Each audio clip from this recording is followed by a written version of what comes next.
A very very good evening everyone, welcome to Wangshan motion. I hope आप सब अच्छे होंगे। अच्छे नहीं हो तो हो जाओ यार। चलिए आज का पार्ट स्टार्ट करते हैं। लास्ट पार्ट में हमने देखा था कि ईबो सान को जो स्टूडियो है जहाँ पर शूट हो रहा था वहाँ से खींच करके बाहर ले जाता है एंड अपना जो केबिन है उसमें ला करके सोफे के ऊपर धमाम से गिरा देता है और उन दोनों के बीच बहस चलती है। ईबो सान को धमकी देने की कोशिश करता है। इंसान बोलता है कि तुम वी सान को धमकी दे रहे हो, चाइना का बेस्ट बिजनेसमैन को धमकी दे रहे हो। सोच लो कहीं तुम्हें लेने के देने ना पड़ जाए। अनीबो भी बोल रहा था कि सान उससे पंगे ना ले, वरना वो सान का वो हाल करेगा जो सान ने सपने में भी ना सोचा हो। ईवो ने सान के शोल्डर्स को बहुत ही टाइटली पकड़ा हुआ था एंड वो सान के बहुत ज़्यादा करीब था। उनके बीच में सिर्फ 1 इंच की ही दूरी थी। वो एक दूसरे की आंखों में देख रहे थे। ईवो की आंखों में सान जलन देख सकता है, उसे जेलसी फील हो रही है, गुस्सा देख सकता है। इंसान एक चीज़ और देख सकता है जिसे देखने के बाद सान को अपना हार्ट में पेन भी फील हो रहा है। सान ईबो का आइस में उसके लिए प्यार भी देख सकता है। पर सान अब ईबो पे ट्रस्ट नहीं करता, तो उसने ईबो को धक्का दिया और ईबो आराम से आके फ्लोर पर गिर गया। सान खड़ा हुआ और कहा, how dare you to touch me. तुम्हें मुझे हाथ लगाने का हिम्मत भी कैसे किया? तुम्हें मेरे पास इसका कोई हक नहीं है, कोई राइट नहीं है मेरे ऊपर। मुझसे दूर रहो। सान ये कहकर वहाँ से जाने लगा। इससे पहले कि वो केबिन से बाहर जाता, ईबो ने उसका हाथ पकड़ लिया और कहा, तुम यहाँ से नहीं जा सकते, और ऐसे तो बिल्कुल भी नहीं जा सकते। सान ने कहा, पर क्यों नहीं जा सकता? Just tell me, who are you to stop me. ये बात ईबो के दिल तक पहुंची और उसे इस बात से बहुत ज़्यादा हर्ट फील हुआ। ईबो ने कहा, हु एम आई? ये तुम पूछ रहे हो हसान? तुम? Don't you know who am I? तुम्हें नहीं पता मैं कौन हूँ? सान ने कहा, मिस्टर वांग, मुझे इतना पता है कि आप एक बिजनेसमैन हैं और ऐसा बिजनेसमैन आपको किसी और के ऊपर ऐसे पर्सनली हक जमाने का कोई भी अधिकार नहीं है। सो प्लीज़ मुझे यहाँ से जाने दीजिए। सान वहाँ से फिर से जाने लगा। उसने अपना हाथ ईबो से छुड़ाया और वहाँ से निकलने लगा। ईबो ने अगेन सान का हाथ जोर से अपनी तरफ पकड़ा और उसे अपनी तरफ खींच लिया। सान बिल्कुल ईबो का चेस्ट से आकर के टकराया। उसने कहा, what the hell mister Wang. Yibo ने सान को टाइटली पकड़ा और कहा, I dear it because I have right on you. ठीक है सान? सान ने कहा, not at all mister Wang, मुझे जाने दीजिए वरना आपके लिए अच्छा नहीं होगा। ईबो ने सान को और भी ज़्यादा टाइटली पकड़ा और कहा, क्या अच्छा नहीं होगा? तुम मुझे बहुत टाइम से ऐसे इग्नोर करते आ रहे हो, अब मैं ये सब नहीं होने दूंगा, तुम्हें मेरी बात सुननी होगी। सान ने कहा, मुझे कुछ नहीं सुनना है, तुम्हारे झूठ और फरेब से मैं बहुत तंग आ चुका हूँ, मुझे जाने दो। ईबो ने कहा, नहीं सान, आज हमारे बीच की गलतफहमी को दूर करना बहुत ज़रूरी है, प्लीज़ एक बार मेरी बात सुन लो। सान ने कहा, नो वे, मैं कोई झूठ नहीं सुनना चाहता एंड फिर से तुम्हारे उस सो कॉल्ड प्यार में पड़ करके रोना नहीं चाहता। एंड अब तो मुझे खुद पे हंसी आती है कि मैं तुम जैसे इंसान से प्यार कर सकता हूँ, तुम जैसे। ओ गॉड, मैं कितना बड़ा स्टूपिड था ना, लेकिन अब मेरे पास माइंड है और मैं सोचने समझने की क्षमता रखता हूँ। मैं तुम्हारे जाल में दोबारा नहीं फंसने वाला मिस्टर वांग ईबो। ईबो को ये सब सुन के बहुत ज़्यादा हार्टेड फील हो रहा था।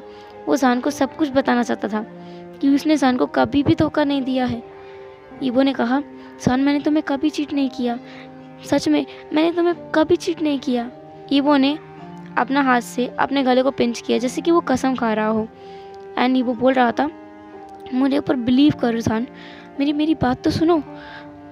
सान ने अपना हाथ झटके छुड़ाया और कहा, इनफ इज़ इनफ, अब तो हद हो गई है। आंखों देखा झूठ, कानों सुना झूठ, जो मालूम किया वो झूठ। तो बताओ सच क्या है? तुम ही एक सच्चे इंसान हो इस पूरी दुनिया में, है ना?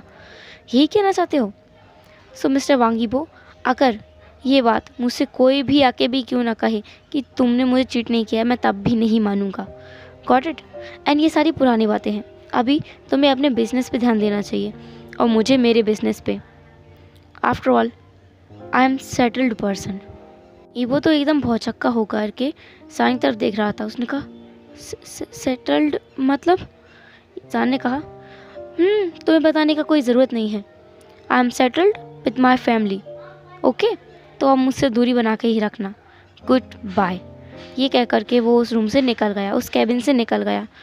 एंड उसने देखा भी नहीं कि पीछे ईवो का आइस में आंसू था, वो रो रहा था। उसके हार्ट में जो पेन था वो ईवो ही जानता है। ईवो अपना घुटनों के बल पे गिर गया एकदम से। वो इतनी ज़ोर से गिरा था कि उसके घुटनों में चोट भी आ गई थी, पर उसे इससे कोई फ़र्क नहीं पड़ रहा था। वो रो रहा था। उसने अपने जो मुट्ठियाँ बेची हुई थी उसको भी उसने फ्लोर पे ज़ोर से मारा, जिससे उसके हाथ से भी खून निकलने लगा। एंड वो खुद से कह रहा था, क्यों क्यों क्यों क्यों ईवो, क्यों?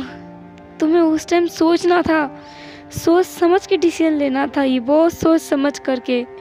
सब गड़बड़ कर दी तुमने। किसी की मदद करना अच्छी बात होती है, पर खुद की ज़िंदगी बर्बाद करना कभी अच्छी बात नहीं होती। मैंने क्यों छुपाया जान से, मैंने क्यों छुपाया? मुझे उसे बताना चाहिए था यार। मैं अगर बता देता तो आज ये नौबत नहीं आती। सान मुझसे इतना दूर नहीं होता। सान प्लीज़ वापस आ जाओ। सान प्लीज़ वापस आ जाओ। डैम इट, वापस आ जाओ यार। ये कहते हुए ईवो अपना हाथ कंटिन्यूअसली फ्लोर पे मारे जा रहा था। अब तो उसका हाथ बिल्कुल खून से लबालब हो गया था, पर ईवो को इस बात की क्या चिंता थी? उसे तो खुद पे गुस्सा आ रहा था। वो खुद पे गुस्सा करते हुए बोल रहा था, मैं सच में ये स्टूपिड हूँ, इडियट हूँ। मेरे पास सच में दिमाग नाम की चीज़ नहीं है। अगर होती तो मैं उस टाइम जान को बता देता। क्या जान कुछ मना करता? वो कभी नहीं, वो तो मेरी हेल्प करता उल्टा। मैं कितना बड़ा स्टूपिड हूँ। मैंने उसे खो दिया, अपनी गलती की वजह से उसे खो दिया। उससे ज़्यादा तो मुझे उस लूसी पे गुस्सा आ रहा है। मैं क्या करूँ, मुझे कुछ समझ नहीं आ रहा। प्लीज़ जान, मेरी एक बार बात सुन लो जान, प्लीज़ बात सुन लो जान। ये कहते हुए ईवो ज़ोर ज़ोर से रो रहा था। एंड दूसरी तरफ जान, जो कि ईवो का कैबिन से निकला और भागते हुए वो दौड़ रहा था। वो दौड़ते हुए उसके ऑफिस से बाहर आया, अपना कार को निकाला और वो कार में बैठ करके चल गया। उसकी कार हवा से बातें कर रही थी। एक बार फिर उसे वही मेमोरीज याद आई 5 साल पहले की, जब ईवो ने उससे ब्रेकअप किया था और वो ऐसे ही हवा से बातें करते हुए कार को ड्राइव करके गया था एंड बहुत दूर पहुंच गया था। वो सोच रहा था कि उस दिन उसे कितना हर्ट फील हुआ था, कितना दुख हुआ था। उसे इतना दुख हुआ था कि उस दुख के चलते उसे कुछ समझ में नहीं आया। उसने एक रात और एक पूरा दिन रोड पर बैठे बैठे ही बिता दिया था, बिना कुछ खाए पिए, आंखों में आंसू लिए। कितने सारे इमोशंस को उस दिन उसने जिया था। उसने अपनी अच्छी यादों को सहेजा था, बुरी यादों को धुंधला किया था, अपने पास्ट को दबाया था। उस दिन की याद उसे आज भी ताज़ा हो गई है। उस दिन की ही तरह आज भी ईवो ने उसे हर्ट किया है, बहुत ज़्यादा हर्ट किया है। और अभी सान कार को बिल्कुल उसी स्पीड पे चला रहा है, फुल स्पीड में, जैसे वो 5 साल पहले चला रहा था। बस फ़र्क इतना है कि आज सान सावधान है। वो कोई गलती नहीं कर सकता, कोई एक्सीडेंट बिल्कुल नहीं कर सकता। ना तो वो अपनी जान की रेस में डाल सकता है और ना ही किसी और की। वो इस बात के लिए सजग है। उसने कार को ड्राइव किया और वो बहुत दूर, मतलब वांग का जो कॉर्पोरेशन है उससे बहुत दूर आ गया था। जंगलों के बीच आकर उसने कार को रोका। कार को रोकने के बाद वो कार से निकला और भागते हुए एक पहाड़ पर चढ़ने लगा। जब वो थोड़ा ऊपर पहुंच गया तब उसने उस खाई में, मतलब वो पहाड़ पे चढ़ा है, नीचे खाई था, उधर देखा एंड जोर से चिल्लाया, why this to me, why. वो भी अपना घुटनों के बल गिर गया और वो भी रोने लगा। सान खुद से कह रहा था, क्यों मेरे साथ ही ऐसा होता है, क्यों होता है मेरे साथ ऐसा? जब मैं उसे चाहता था तब वो मुझसे दूर था, उसने मुझे धोखा दिया, मुझसे भाग गया। और अब जब मैं उससे दूर होना चाहता हूँ तो वो ज़बरदस्ती मेरे पास आना चाहता है। मेरे साथ ऐसा क्यों हो रहा है? गॉड प्लीज़ कुछ करो। मेरा मन करता है कि मैं यहाँ से गायब हो जाऊँ और कहीं दूर चला जाऊँ, अकेला रहूँ, सिर्फ अकेला, सिर्फ और सिर्फ अकेला। कोई भी मेरे पास ना हो, कोई भी नहीं चाहता मैं अपने पास। मैं बस अकेला रहना चाहता हूँ और ये दुनिया मुझे अकेला नहीं छोड़ती है। मेरे सर पे बहुत सारी रिस्पॉन्सिबिलिटीज़ हैं। मेरी माँ जो कि एक मेंटल पेशेंट है, मेरे बाबा जो कि एक कोमा पेशेंट है, वो 8 साल का बच्चा आयुआन जो मुझे अपना बाबा मानता है, एक बिखरा हुआ इंसान जिसने मेरी वजह से खुद को समेट लिया वांगजी, लानगुरैन जिसने खुद को एक मौका दिया है मेरे लिए, उसने खुद को बदला है मेरे लिए। मैं किस किस से दूर भागूं, किस किस से दूर भागूं, मुझे कुछ समझ नहीं आ रहा है। मैं क्या करूं? कड़ी धूप में सान उस पहाड़ के ऊपर बैठा हुआ था और खुद से ही बातें कर रहा था, और खुद से इतना कुछ कहते हुए, खुद को समझाते हुए वो खुद को समेटने की कोशिश कर रहा था, जो वो अभी बिखर गया था ईबो के इस तरह के बिहेवियर से, क्योंकि वो नहीं चाहता कि वो उसकी लाइफ में दोबारा वापस आए, और वो ऐसा कर भी नहीं सकता। वो ईबो को वापस नहीं आने दे सकता, वरना सब कुछ गड़बड़ हो जाएगी।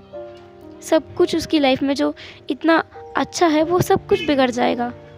बहुत लोगों का दिल है जो टूट जाएगा इसकी वजह से। सान ऐसा नहीं कर सकता। सान खुद से कह रहा था, खुद से पूछ रहा था, या कहो खुद से जानना चाहता था कि क्या वो आज भी ईबो से। सान ने खुद से कहा नहीं, वो ईबो से प्यार नहीं करता, वो उससे नफरत करता है। फिर सान ने खुद से ही कहा कि अगर नफरत करता है तो उससे दूर क्यों नहीं रहता, वो चाइना क्यों वापस आया? वो लोग वेल सेटल्ड थे फ्रांस में, तो फिर वो चाइना क्यों आया? एंड यहाँ आने के बाद सबसे पहले उसने ईबो का पता क्यों लगाया? सान का वो रियलाइजेशन बहुत ज़्यादा हार्श था। वो जिस चीज़ से भाग रहा था, आज वो चीज़ क्लियर हो गई है। वो आज भी ईबो से बहुत ज़्यादा प्यार करता है, इसलिए तो उसने वांगजी को दूसरा मौका नहीं दे पाया। वांगजी उसके लिए कितना कुछ करता है, पोलाइट है, जैसा सान हमेशा से ईबो को चाहता था वैसा पर्सन वांगजी है। फिर भी सान ने वांगजी को मौका नहीं दे पाया, चाहकर भी नहीं दे पाया। वो लोग साथ रहते हैं, साथ खाना खाते हैं, बातें करते हैं, एक दूसरे को कंफर्ट करते हैं, पर कभी भी सान उसे उस नज़र से नहीं देख पाया।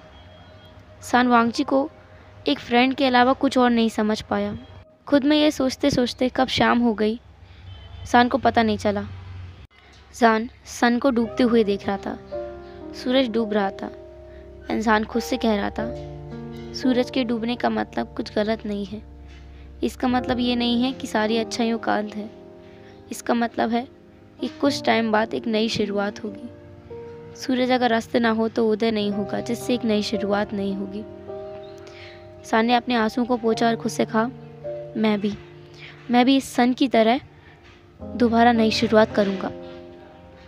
एक मौका दूंगा, मैं मौका दूंगा, वांगजी को मौका दूंगा। मैं खुद में घुटकर नहीं जी सकता। अब मेरी हिम्मत टूट रही है, मुझे सहारा चाहिए। सान खड़ा हुआ, उसने अपने कपड़ों को थोड़ा साफ किया एंड खुद से ही हंसते हुए बोले लगा, मैं बिल्कुल बच्चा हूँ आज भी। मतलब वी युनदा, जिसको पूरा चाइना वी युनदा के नाम से जानता है, बेस्ट बिजनेसमैन, वो ऐसी हरकतें भी करता है। और किसी ने मुझे रोते हुए देख लिया होता तो वो तो आज सच में बेहोश हो जाता। सान के हाथ में जो रॉयल घड़ी थी उसने उसको देखा एंड खुद से कहा, शिट, मैंने आयुन से प्रॉमिस किया था मैं 4 बजे घर आऊँगा और अभी तो 5:30 बज गए हैं, मुझे जल्दी निकलना होगा। इस सब मैस के चक्कर में मैं तो बाकी तो कुछ भूल ही गया। बेचारा आयुन मेरा वेट कर रहा होगा। सान जो कुछ देर पहले इतना इमोशनल, इतना टूटा बिखरा हुआ खुद को कह रहा था, एकदम से वो पूरा बदल गया। एक नाम के आते ही, आयुआन, जिसमें उसकी जान बस गई है। ईबो के छोड़ने के बाद और उसके माँ बाबा का एक्सीडेंट के बाद में सान का एक ही सहारा है और वो है आयुआन। आयुआन ने जैसे उसे नई जिंदगी दे दी हो। वो आयुआन का नाम लेते ही स्माइल करने लगता है, खुश हो जाता है, अपनी सारी टेंशन को भूल जाता है। बिल्कुल वैसे जैसे कि पास में वो ईबो का नाम लेते ही भूल जाता था। अभी सान को कोई हार्ट फील नहीं हो रहा था ये सब सोचते हुए। उसके चेहरे पे एक सॉफ्ट सा स्माइल था। वो ईबो को गुस्से से देखता है, ईबो से हेट करता है, प्यार भी करता है एंड वो उनकी अच्छी मेमोरीज को संभाल के रखे हुए है। वो उसे भुला नहीं सकता, ये बात तो है, लेकिन ऐसा नहीं कि वो किसी दूसरे को चांस नहीं दे सकता। अब वो मौका देगा, वो वांगजी को मौका देगा, एक नया मौका लेगा, खुद को नया मौका देगा। ये सोचते ही हुए वो कार में आकर बैठ गया, अपनी कार का चालू किया और निकल गया वापस जाने के लिए। दूसरी तरफ वांगजी जब जान वहाँ से गया था तो उसकी हालत बहुत बुरी हो गई थी। वो खुद को कर्ज कर रहा था, खुद को गालियाँ दे रहा था, खुद से बोल रहा था कि वो कितना बड़ा स्टूपिड है, उसने जान को पहले क्यों नहीं बताया। एंड अभी जान उसका कुछ भी बात सुनना नहीं चाहता। अभी वो जान को कैसे बताए कि उसके साथ क्या हुआ था एंड उसने क्यों ये सब किया था। उसने कभी जान को चीट नहीं किया। अब वो जान को कैसे समझाए, ईबो कुछ समझ नहीं आ रहा था। जब ईबो जान को स्टूडियो से खींचकर बाहर लेके आया था तब लांसेजन ने उन दोनों को देख लिया था, तो वो उसके पीछे आए थे एंड उन्होंने रूम में जो कुछ भी हुआ उसको बाहर से सुन लिया था। उन्होंने जान को वहाँ से जाते हुए भी देखा था। वो थोड़ी देर बाहर ही खड़े रहे। उन्होंने ईबो की चीखों को भी सुना। वो रो रहा है, परेशान है, खुद को गिल्टी है और खुद को गालियाँ दे रहा है, खुद को कर्ज कर रहा है। लांसेजन ने सब कुछ सुना। लांसेजन को भी नहीं पता कि उन्हें क्या करना चाहिए, बट उन्हें इतना पता है कि उन्हें अभी ईबो की थोड़ी हेल्प करनी चाहिए। तो वो उस रूम के अंदर गए। उन्होंने देखा कि ईबो का हाथ पूरा खून में सना हुआ है।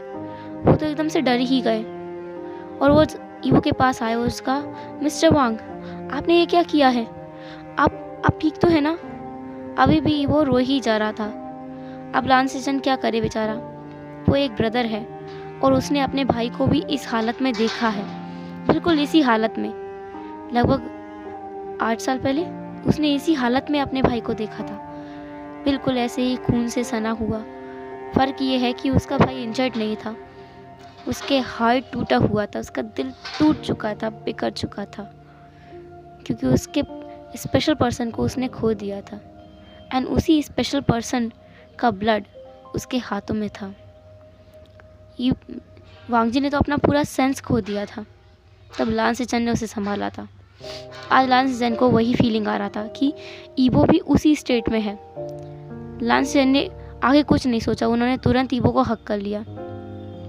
ईबो को भी एक वार्म हक की बहुत ज़्यादा ज़रूरत थी, क्योंकि वो बहुत ज़्यादा बिखरा हुआ है, टूटा हुआ है। वो कब से खुद को संभालते हुए आ रहा है एंड वो खुद को कर्ज भी करता हुआ आ रहा है। जब लांसेजन ने उसे हक किया तो उसने भी उन्हें रिटर्न हक कर लिया, वो भी टाइटली। वो फिर से रोने लगा, ज़ोर ज़ोर से क्राई करने लगा। लांसेजन अपने घुटनों के बल थे, ईबो भी अपना घुटनों के बल था एंड उन्होंने एक दूसरे को हक किया हुआ था। लांसेजन बस ईबो को थोड़ा काम करना चाहते थे, तो वो उसकी बैक को रफ कर रहे थे, बिल्कुल आराम से। एंड ईबो, उसने तो टाइटली लांसेजन को हक किया हुआ था। थोड़ा टाइम वो ऐसे ही रहा। देन लांसेजन ने ईबो को अपने से थोड़ा अलग किया एंड उसके दोनों चीक्स पे हाथ रखा और कहा, तुम्हें पता है मेरा बेबी ब्रदर, वो भी ऐसी स्टेट पे था, बिल्कुल ऐसे ही।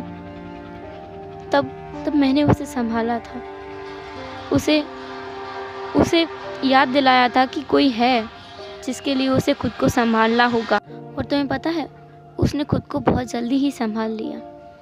तुम्हें भी एक सहारे की ज़रूरत है, समझ रहे हो ना? तुम्हें बस एक सहारा चाहिए। ईबो, मुझे पता है मुझे तुम्हें इस नाम से नहीं बुलाना चाहिए, पर अभी मैं सिर्फ तुम्हारी हेल्प करना चाहता हूँ।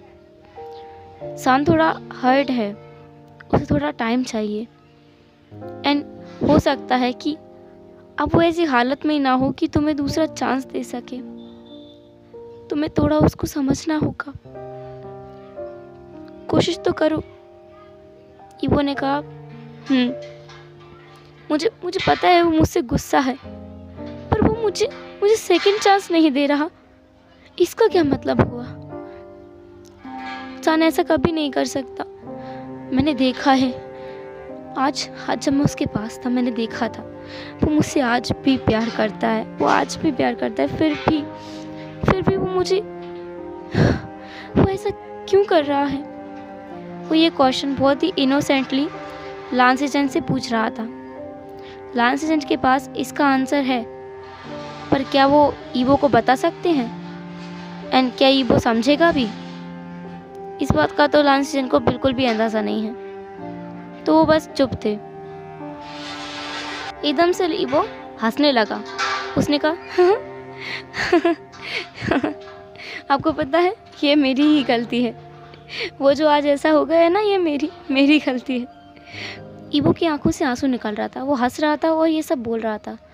लान सेचन ईवो के आंखों में वो पेन देख सकता है, उसकी आवाज़ में वो कंपन देख सकता है, जिससे उसे पता चल रहा है कि वो कितना ज़्यादा हार्ट ब्रोकन है। एंड वो खुद को संभालने की कोशिश कर रहा है। ईवो कह रहा था, पता है, अगर मैं उसे सब कुछ पहले बता देता तो वैसा कभी नहीं करता। मेरी गलती है, मैंने उसे नहीं बताया। उसने हमेशा कहा है दूसरों की मदद करो, लेकिन उसने ऐसा कभी नहीं कहा दूसरों की मदद करने से पहले हमें खुद की मदद करनी चाहिए। अगर वो एक बार मुझे ये चीज़ और समझा देता, ये बात और बता देता, तो मैं उसे उसी वक्त सब कुछ बता देता। वो मुझसे दूर नहीं हो पाता, फिर मुझसे बिल्कुल दूर नहीं जा पाता। वो हमेशा हमेशा मेरे पास रहता। वो मुझसे कभी नफरत नहीं कर पाता। उसने मुझसे कई बार कहा था कि मेरी काइंडनेस कहीं मुझे ले ना डूबे, और वही हुआ। मेरी काइंडनेस ने मुझे बर्बाद कर दिया। मेरी दया भाव बेकार रहा। मैंने उसकी मदद की और इस वजह से मैंने मेरे प्यार को खो दिया। लान सीजन बहुत ज़्यादा कंफ्यूज था।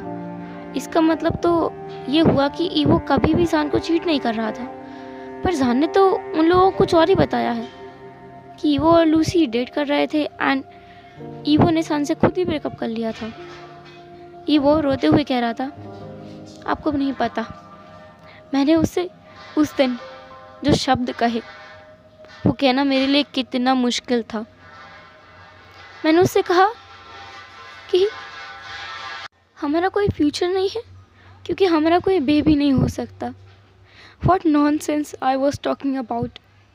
मैं बस उसे कन्विंस करना चाहता था ताकि वो थोड़े टाइम के लिए मुझसे दूर रहे, ताकि वो सेफ रहे, वो महफूज रहे।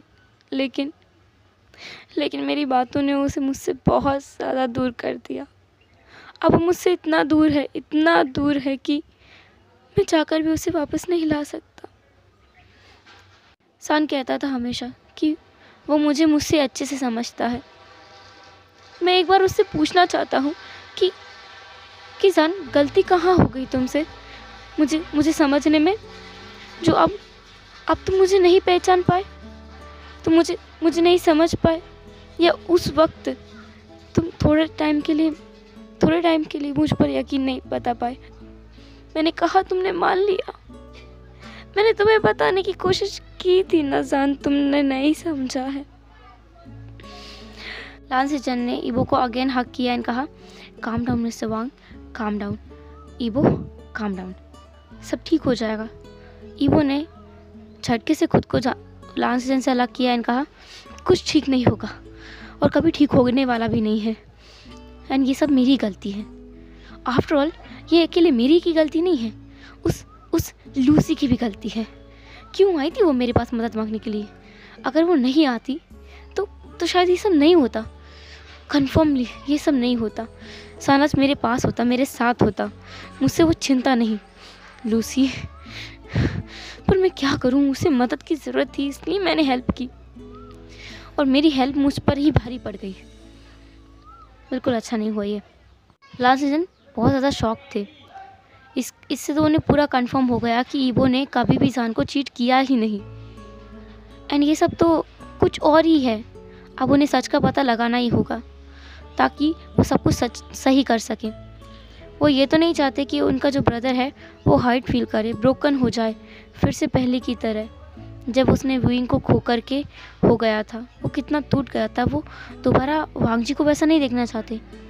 और अगर ये सारा सच सान के सामने आ गया तो सान ईवो को माफ़ कर देगा और उसके पास आ जाएगा। और अगर ऐसा हुआ तो उनका भाई दोबारा उस स्टेज में पहुंच जाएगा जहाँ से उसे वो बहुत मुश्किल से वापस लेके आए हैं। नहीं, वो ऐसा नहीं होने दे सकते।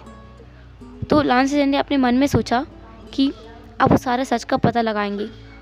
ईबो तो उन्हें कुछ नहीं बताएगा, ईबो को देखकर ही लग रहा है। सारे सच का पता वो लूसी से लगाएंगे।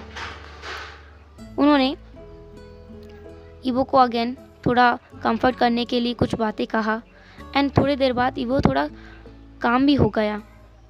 लान सिचेन ने ईबो का जो सेक्रेटरी है उसको बुलाया एंड बोला कि वो ईबो का ध्यान रखे, और लान सिचेन वहाँ से निकल गया। उनके पास लूसी का नंबर था। उन्होंने लूसी को कॉल किया एंड लूसी को एक जगह मिलने के लिए बुलाया, सारे सच का पता लगाने के लिए। हेलो एवरीवन, तो कैसा लगा आज का पार्ट आपको? आई नो बहुत ज़्यादा इमोशनल, बहुत ज़्यादा पेनफुल, हार्ट रेट ये सब था इसमें, बट यू नो गाइस, कुछ ही टाइम की बात है, उसके बाद में सब कुछ सही हो जाएगा। सारा जो मिसअंडरस्टैंडिंग है वो दूर हो जाएगा एंड सब कुछ ठीक हो जाएगा। एंड आपको ये भी पता चलेगा कि आखिर ईबो ने ऐसा कुछ क्यों किया था, मतलब ज़ान के साथ में। सब कुछ आपको नेक्स्ट एपिसोड में पता चल जाएगा। एंड नेक्स्ट एपिसोड के बाद से सारा एपिसोड जो होगा उसमें कुछ भी ऐसा नहीं होगा पेनफुल जैसा, मतलब सब कुछ ठीक हो जाएगा। ईबो का लाइफ भी बहुत हैप्पी हो जाएगा, ज़ान का लाइफ हैप्पी हो जाएगा। एंड अगर आप बात करें वांगची का, तो वो एक सरप्राइज़ है, उसका लाइफ भी हैप्पी हो जाएगा। पर कैसे होगा ये हम आगे देखेंगे नेक्स्ट पार्ट में। तब तक के लिए टेक केयर, बाय बाय, अपना ख्याल रखना, फिर मिलेंगे नेक्स्ट पार्ट में। और हाँ, वीडियो को लाइक करना, चैनल को सब्सक्राइब करना और कमेंट करना बिल्कुल मत भूलना। Bye bye.